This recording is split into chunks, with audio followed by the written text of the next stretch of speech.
What is a biblical fast? How do I do a biblical fast?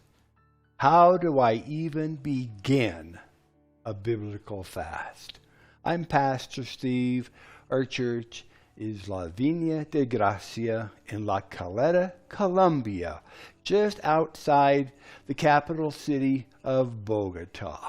We are in the middle of our 40-day time of prayer and fasting, declaring war in the heavenlies, victory in the earth. Thank you for following with us. And this is what I want to talk to you. What is a biblical fast? How do I do a biblical fast? Where do I even begin? Always lots of questions. So I want to share with everyone some practical tips and comments on fasting, and in particular, some things that I do personally. I generally have several calendar dates and events that I like to refer to when starting my fasts.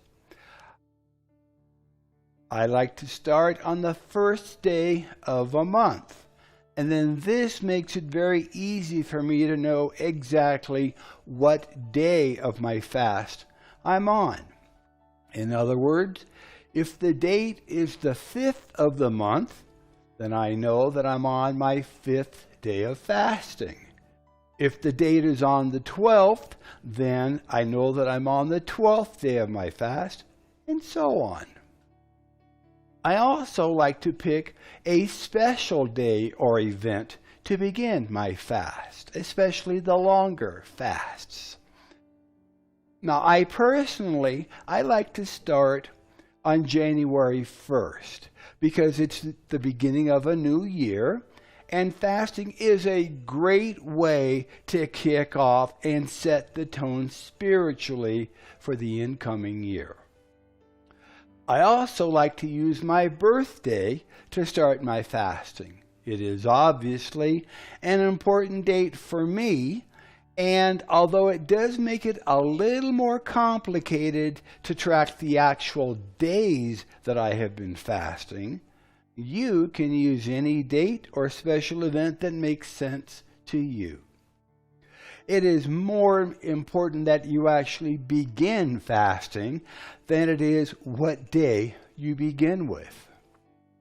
Another thing, and this may sound gross or out of place, but even though you are fasting and not eating solid foods, be sure that you remember to brush your teeth regularly, maybe more often than you normally would.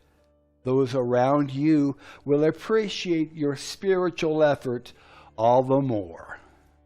So there are two types of fasts commonly practiced by Christians today: a partial fast and a complete fast. Now, a partial fast is described in the book of Daniel. For 3 weeks, Daniel, who was a prophet during the time when Israel lived in exile, he abstained only from delicacies like meat and wine. You can read this in Daniel chapter 10, verse 3. A complete fast means drinking only liquids or sometimes juice when fasting for an extended period. Juice fasts will provide you with more energy than water-only fasts and still lead you into the humbling experience of denying your desire for solid, chewable food. If you are new to fasting, start slowly. Progressive steps helps your body become accustomed to the drop in food intake. You can start by fasting 1 meal a day, 1 day a week, or 1 week a month. As fasting becomes a part of your spiritual lifestyle, you will be able to increase the number of times and the length of your fasts. Fasting is a marathon, it is not a sprint.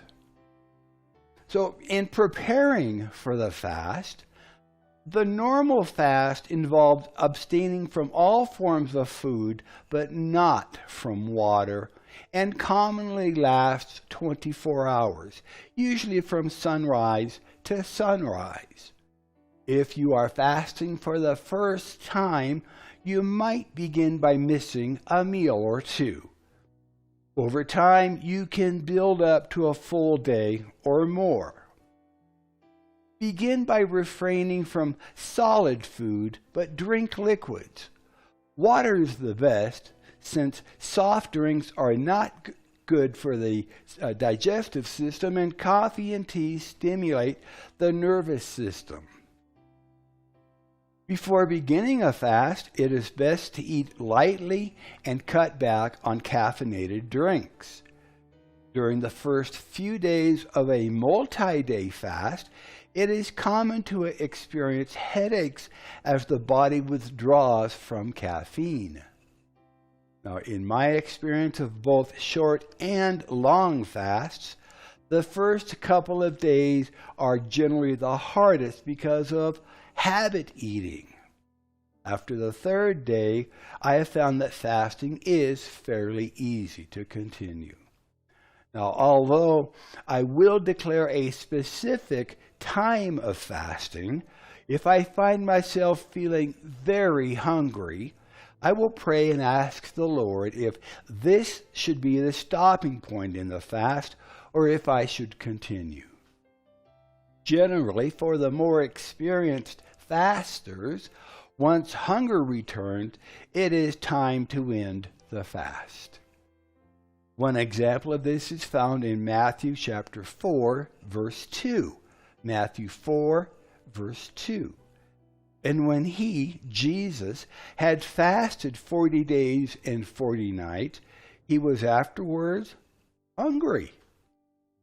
So if you are planning for an extended fast, say more than 14 days, you should prepare mentally and physically by cutting down on food intake 1 week before the actual fast, taking on a vegetarian type diet to control cravings for food. Reduce your intake of beverages like coffee, tea, and soft drinks as well. Drink plenty of water. And this is always a good idea, whether you're fasting or not. And stop watching television. You will soon discover how much advertising goes on about food. In the morning, you're going to see advertising for lunch. At lunchtime, you're going to see advertising for dinner. Around dinner time, late into the evening, you're going to see advertising for snacks, after school, in between meals and treats. So stop watching television. You will discover that it is so much easier when you're not being inundated with advertising promoting what you deserve to eat at lunchtime. So it's your choice, but I found it easier to eliminate or reduce watching the TV. Now, during the fast, set aside specific and significant time to worship and seek God in prayer. Plan ahead so that your time can be unhurried and conducive to enjoy the Lord.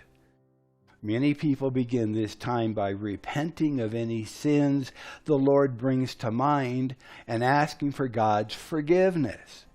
This is essential to ensure that sin is not hindering your communications with the Lord.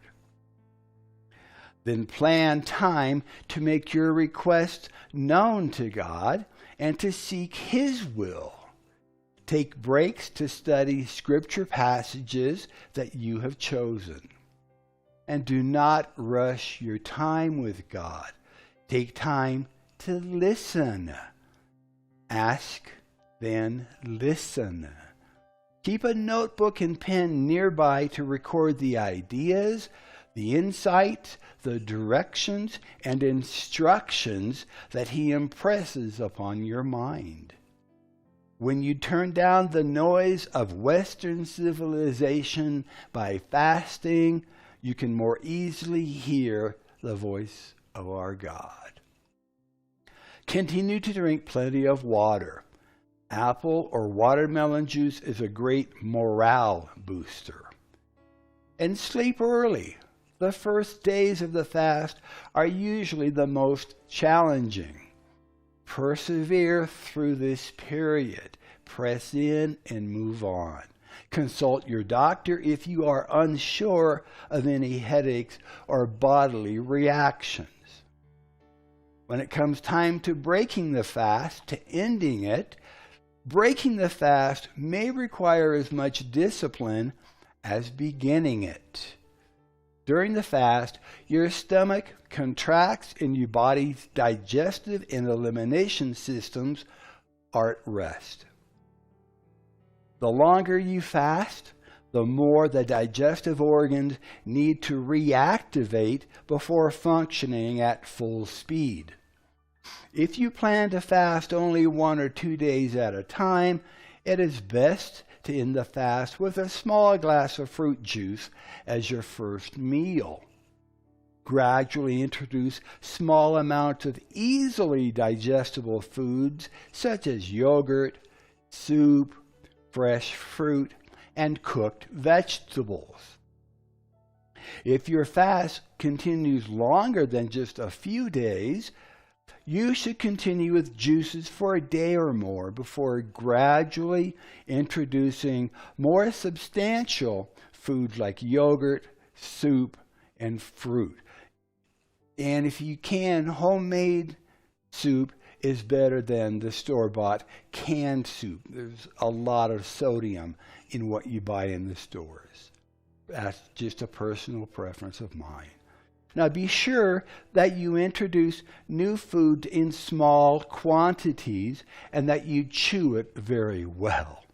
You should stop eating at the slightest sensation of fullness. If fasting only a few days at a time, ending the fast should be easier. If you have built up to and desire to fast longer, you should consult your physician and review a health book on fasting. Now, according to the Food and Nutrition Encyclopedia, for healthy individuals, and this is a quote, for healthy individuals, no harm results from short-term fasting. End of the quote. The average person can go without food between 21 and 40 or more days before the body begins to eliminate vital tissue, called starvation. I'm going to read that. I'm going to say that again. The average healthy person can go without food between 21 and 40 or more days before the body begins to eliminate vital tissue. If you have underlying health issues such as pregnancy, anemia, behavioral disorders, or other chronic health problems, you should never fast without consulting a physician first. So, what if you fail at fasting? What if you get partway through and grab a meal? Well, fasting is a marathon, not a sprint. It takes time to build up your spiritual fasting muscles. If you fail to make it through your first fast, don't be discouraged. You may have tried to fast too long the very first time, or you may need to strengthen your understanding and resolve. Keep trying until you do succeed. God will honor you for your faithfulness. There have been times in my fasts that I wanted to go a certain length of time, and I only made it 10 days into it. Just continue, or maybe that's the right time to stop your fast. Start again fresh a week or two later. Pray about it and declare the time. It's not a competition. It is a marathon. God will indeed honor you for your faithfulness. So in conclusion, fasting is a way God's people have humbled themselves before Him for more than 3,000 years. Jesus, David, and many other followers of our God have gone without food for a little while to worship and pray to the one who supplies all of our needs. You will be in good company along your dedicated time of prayer and fasting. Preparation is planning with a purpose. Planning with a purpose is what preparation is all about. If you will set aside a little time and seek the Lord about your reasons for fasting and for how long your fast should be, you will have great success. Start slow and easy, making fasting and prayer a regular part of your spiritual exercise in life. And always ask the Spirit of God to help you when you declare your time of prayer and fasting. So I'm Pastor Steve, and may the Lord richly bless you, prosper you, and keep you safe as you follow hard after Him. Until next time, we'll see you then. God bless.